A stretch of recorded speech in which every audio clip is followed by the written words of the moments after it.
Topic of the night, man. What you fear most Mm, as a man, Roti? Like, mm, uh, when you just think about your life and you think about, where you at right now, and you think about your possibilities of finding a woman of your dreams, or and just building a family, building a life. But in the midst of all that, as a man, like what you fear the most, mm. when it Man, comes to that. hmm. Wow. What I fear the most. That's a good one. It's I think certain things that in life that make us men. Protect, provide. Those are like the two main ones. Especially if we talk about a relationship, that's like instilled in us kind of from a young age. And I'm not saying like every man. Hmm. I'm just talking in general. You know what I mean? It's specifically for me. Um, if something make getting sick, or maybe I couldn't move, or something like that, where I couldn't like provide. You know what I'm saying? Where I couldn't like if I was incapacitated, I would say that's probably one of my biggest fears. You know what I'm saying? Like where I couldn't even look after myself. You know what I'm saying? Like if I got sick or whatever. Um that probably be the one right there. You know what I'm saying? Where like something debilitating happened to me. Because like I said at the beginning of this pod, it's it's a blessing to be able to walk from here to there, A to B. You know what I Right, mean? 'Cause a lot of right. people take that for granted. Okay, I can just hop in Take the it for car, but granted. Yeah, you know what I'm saying. But okay, but even getting in the car, you still got to use your legs. You know what I'm saying? To steer and pedal and all that. You know what I mean? So like, I guess I would say if I lost my motor skills, you know what I'm saying? Because like, personally, I would feel like, damn, like, what am I good for? You know what I mean? Like, why am I here if that would happen? I hope it yeah, never happened, but like that would be probably at the top of one of my biggest fears, man. What about you? yeah, man.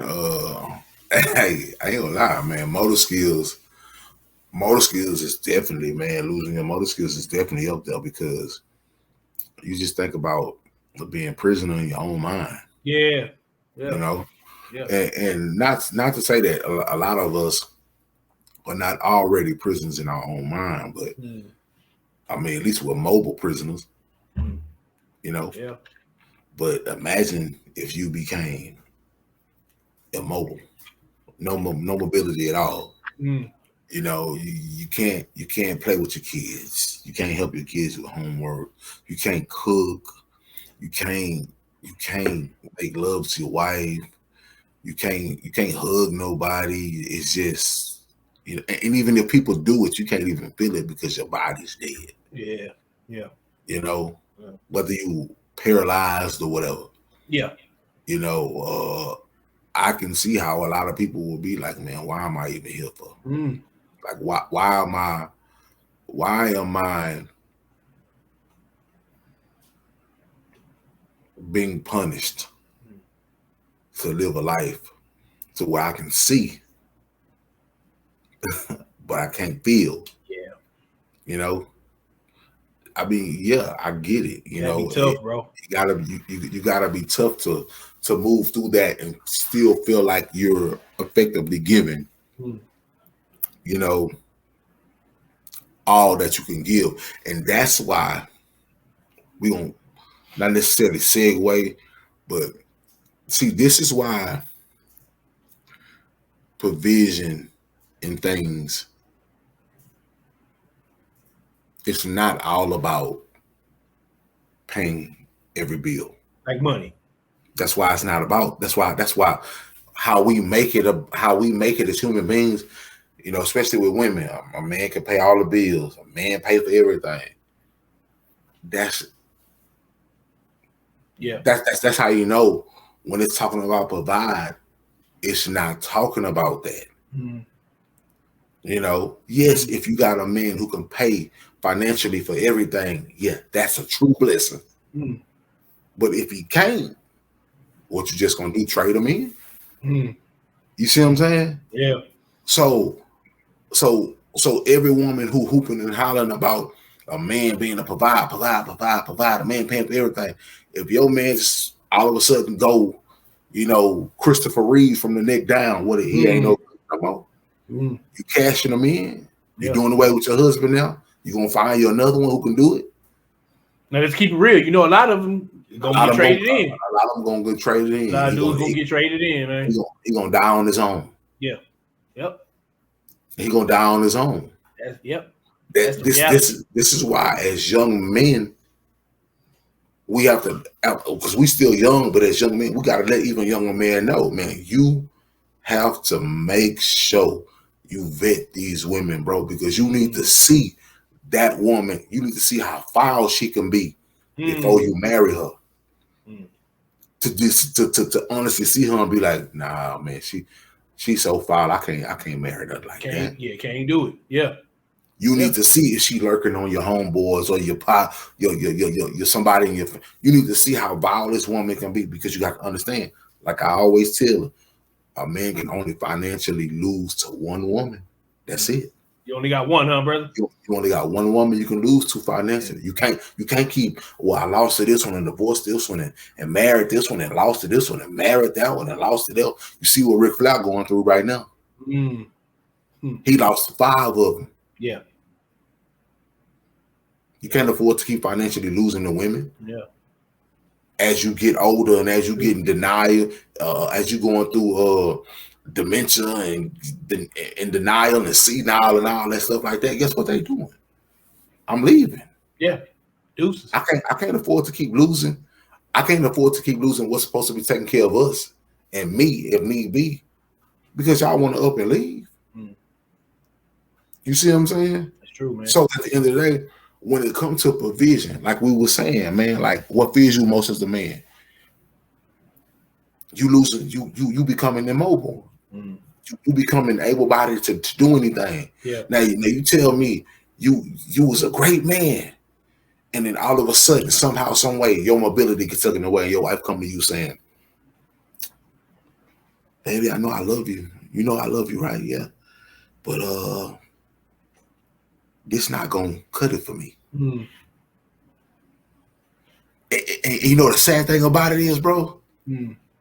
What if you so immobile to the point that you can't even kill yourself? You just gotta take it. You really in prison for real. Can't do nothing. Yeah. Wow. You can't even kill. You can't hang yourself because you capacitated from the neck down. Yeah. You can't really swallow all the pills. You capacitate. Somebody needs to be there to do it for you. Yeah. You remember Kevorkian back in the day, man? Yeah, I remember Kevorkian. Yeah. Man. Just imagine if a person just only see you for whatever you could financially do, and then somehow that's taken away from you, and then they just dip out on you. It happen all the time, bro. Now, don't get it twisted, brothers. This is why how you treat a woman when you are graced and blessed to be able to move your fingers, move your toes, walk around and do whatever you want to do. Because if somehow, some way the Lord take that from you, the way you treated her when you had it, may grant you and guarantee you a good woman that's gonna stay by your side until you're about it. Yeah, that's you see what I'm saying? Point. If you treated her like dog trash when you was walking, you gotta come back around to you. You gotta think about it. If you treated her like dog trash when you was walking, if you lose everything, you're gonna go through a period where you're gonna mentally try to treat her like dog trash because you defenseless. Yeah. But your mind's still gonna be even worse than what it was when you were walking. Oh yeah. So you better be careful how you treat them when you're up. When you're up, you better be careful how you treat your people when you're up. It's true. Because when you're down, it's real easy for people to be nowhere to be found. Because you think about it, man, that's life. Life ain't nothing but ups and downs. You ain't gonna stay up for all night. You're gonna go through it. You're gonna go through it, man. Kind of like the weather, man. It's sunshine, then it's rain. You know what I'm saying? That's how it go. Yeah. You're right. I'm most definitely in line with you. Outside of that, man, honestly, it would have to be death. Yeah. It would have to be death, man. I always feared, man. I wouldn't care if I had 1,000 kids. Yeah. I mean, I at least want to live to see them. Now, don't get me twisted, man. I plan on living to be 102 years old. Okay. That's what I plan on living. Okay. You know, whatever the Lord got for me, I don't know. Yeah, we'll see, huh? Well, we'll see. But at the end of the day, man, I wouldn't. When I see some of the things that have happened, man, I look at some of the youngsters that my son has played sports with over the years. Mm-hmm. You got kids, you know, man, father, man, gone. What? How old was he? 13 years old or something like that. Father passed away. Another one was like 15, 16. Father passed away. Other ones was like mother passed away. That was like, you know, 12, 13 years old. So when you see stuff like that with these kids, man, and I think he had a friend that, if I'm not mistaken, his mother dipped and went across the world. Ooh. Like when he was young. Left him hanging? Left him hanging, man. Oh, man. So it's like, you say his mother did that? Yeah, mom dipped, man. And daddy was a scoundrel. Daddy was not even better at all. You know what I'm saying? But when you see that and you see stuff like that, man, and you just gotta, you know, like I said, outside of, you know, losing extremities and not being able to do for yourself, just death, period. You know, like leaving somebody with the kids, you know, or like leaving, and I get it. People like, well, you know, I worked, I made insurance and everything like that, but that doesn't replace you. Yeah. That part of providing your wisdom, the answers that you will give, and most likely there's not another man that's gonna do that for you or for your kids. Yeah. You see what I'm saying? Yeah. You know, every man most likely not gonna treat that woman that you was married to like the way you treated her. You know, she might come across a string full of knuckleheads. You know what I'm saying? And it's just, and then like you understand, now your kids are subjected to that. You know, so I tell men, young dudes every day, man, when you have kids, man, just pray to the Lord every day for your well-being. Pray to the Lord for grace and mercy, but also pray to the Lord that if He can bless you and grant you mercy, that if He do take you, He won't take you until your kids become grown. Yeah, so they can fend for themselves. So they can honestly fend for themselves and have a good understanding of what life is. Yeah. Because man, taking you from your kids, man, your kids 7, 8, 9 years old, man. That's a heartbreaker, man. When I see stuff like that happen, it's just like, and I don't necessarily be like, oh man, that's the Lord. Sometimes I look at, you know, things that happen and be like, you know, like the Lord say, you know, why will people, you know, kind of like do things and be involved in things or take care of themselves a certain way to where they die before their time. You know, so but yeah, that's definitely what I feel. I feel that, like you're saying, not being able to do for self, and just honestly being absolutely gone. Yeah. You know, and just because, you know, when you're absolutely gone, you leave your family wide open. Family wide open, yeah. You know, you leave your family wide open, man, and yeah. Yeah. That's what I definitely. I mean, obviously, yeah, you got things that you feel like we just finished talking about accusations and allegations and how your family have to deal with those ups and downs and deal with those and kids being ridiculed and, you know, things of that nature. Because, you know, like obviously what happens to you as a parent, it travels with the kids. Yeah. Cool. Oh yeah.